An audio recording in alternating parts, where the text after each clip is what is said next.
And we back, no ad today. Let's jump right into it, man. We got a film session. I wanted to break down the defense.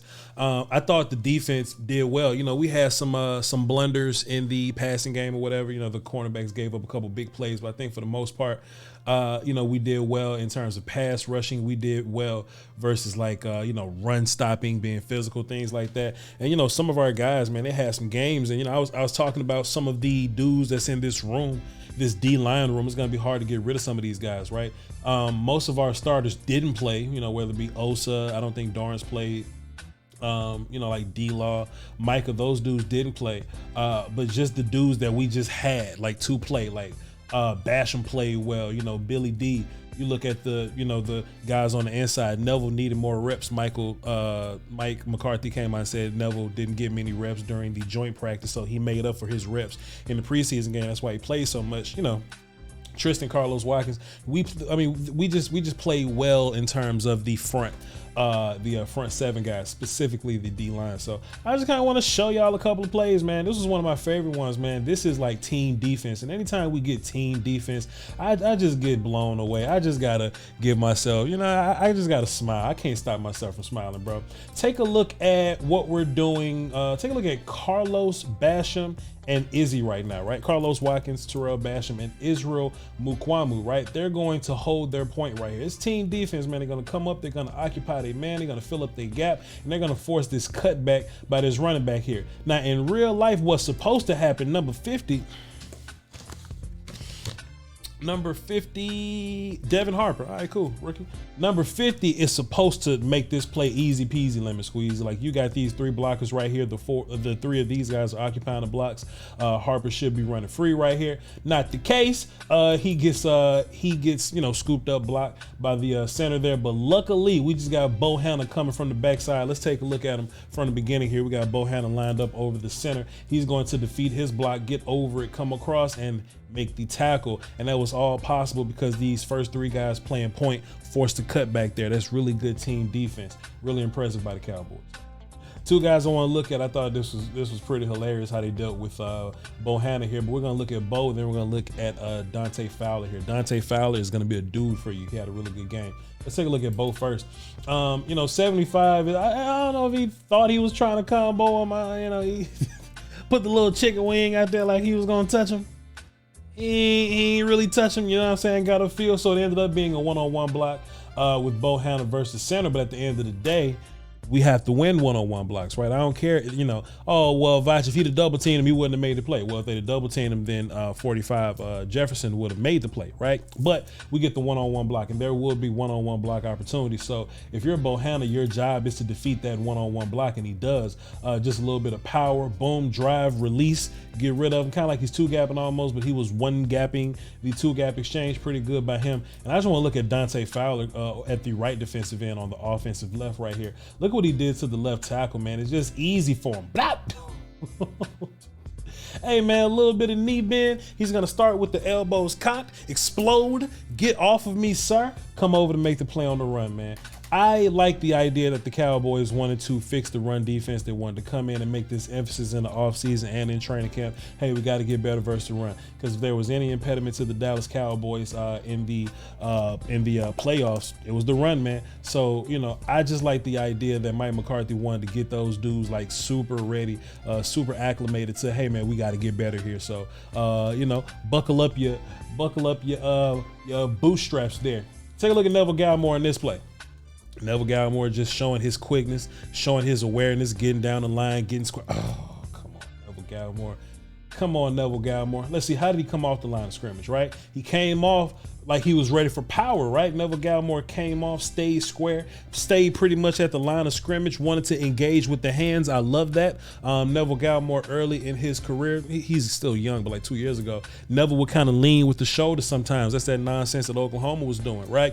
But Neville Gallimore stayed square to the line of scrimmage, stayed parallel, boom, got hands on him, found the football like he's doing so. He's going to shred the block, get to the backfield, and And listen, man, Neville's a big ass dude. He put on an additional, I think Neville put on like a total of 15 to 18 pounds or something like that, which is huge for him. But what's important is if Neville's going to be playing these tackle spots and he's going to be much, much bigger, it's important that he keeps that athleticism, right? He keeps that quickness and he keeps that movement. And this put a smile on my face that he defeated the block and got into a little foot race with the running back, got the angle, and he caught him. Fantastic, Neville.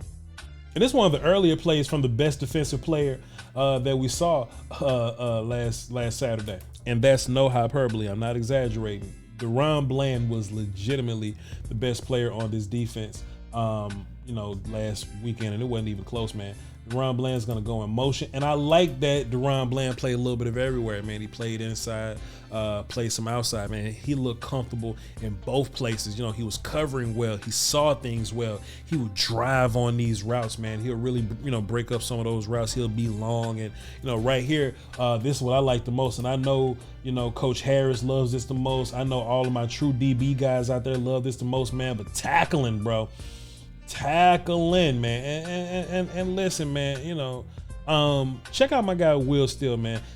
Go watch what he did. A to Z Dallas. Like so when I first watched the game or whatever, I was like, okay, cool. DaRon Bland's making a few plays and he made some more plays, and I got on Twitter and tweeted about it. I said, hey man, DaRon Bland's making some plays. We should look out for him. And then Will puts out a 4-minute highlight tape of nothing but DaRon Bland just making plays throughout the whole game. So when I finally got the film and I just got a chance to like thumb through it, DaRon Bland was ready, ladies and gentlemen. And he's gonna make it really weird for some of those dudes in that cornerback room there. At some point we're going to talk about breaking down the roster and some of the cuts that could be made. But right now, besides the first 3 guys, which is Diggs, AB, Jordan Lewis, there's a next 2, which is Kelvin Joseph and Nashawn. And in typical idea, we would think that those are the next 2 dudes. I think in this game, DaRon Bland jumped over those 2 guys. He jumped over Kelvin Joseph and Nashawn Wright. They got a couple more practices and 2 more games to kind of redeem themselves. But as of now, DaRon Bland's in the lead and competition is good. Like, it's so jarring seeing Trysten Hill do A-gap things and seeing him, play like a heavier D tackle. Because when Trysten Hill came out of UCF, I thought Trysten Hill was going to be like a full-blown 3-tech guy, maybe a pass rushy 3-tech to use that quickness to get upfield. So seeing Trysten Hill do like power things gets kind of weird. Trysten's going to end up in this A-gap here, and Trysten's just going to be strong. And look, we talk about nasty players, man. Trysten might be one of your more nasty players on the D-line, man. And I know a lot of people were just looking to try and cut Trysten Hill for whatever reason, man, but he's been one of your guys. I don't think he's cuttable.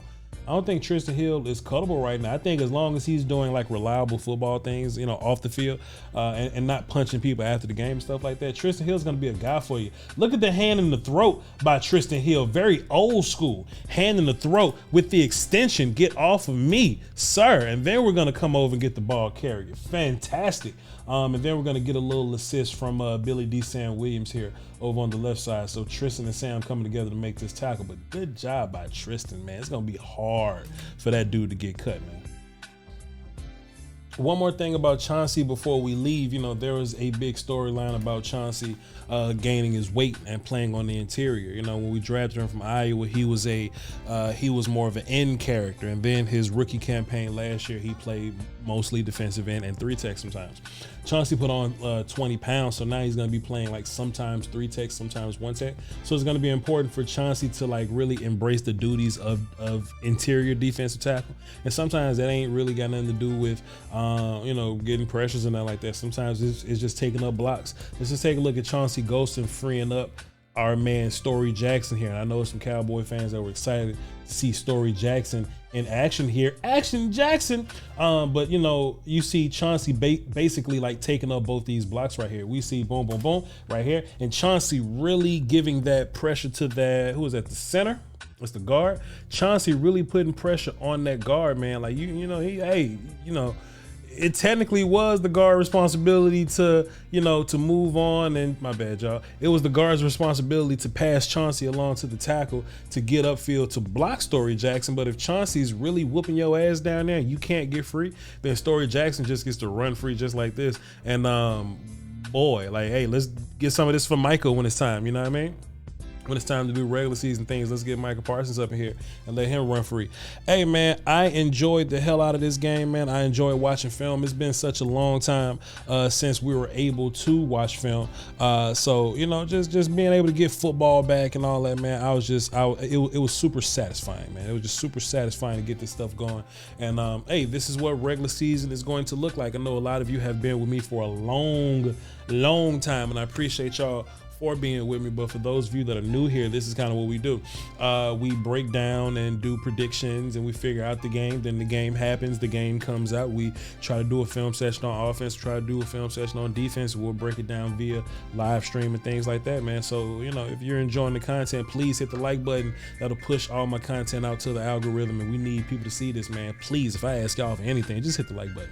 Free as can be to hit that like button, and hit the sub, man. You know, whether it be on the Voch Lombardi channel or on the volume, we go live on the volume. Look, y'all been asking for daily live streams. That's what we do over on the volume, Monday through Friday at 3 p.m. Central. Come over there and check out what me and my guy Skywalker Steele over there talking about. Okay. With that being said, and also follow me on Twitter, VOCHLOMBARDI. I will meet y'all over there. We just talking shit on the internet. Y'all hold it down for the Doski Woski and the Peasky Wheesky. Until next time. Perfect. Peace.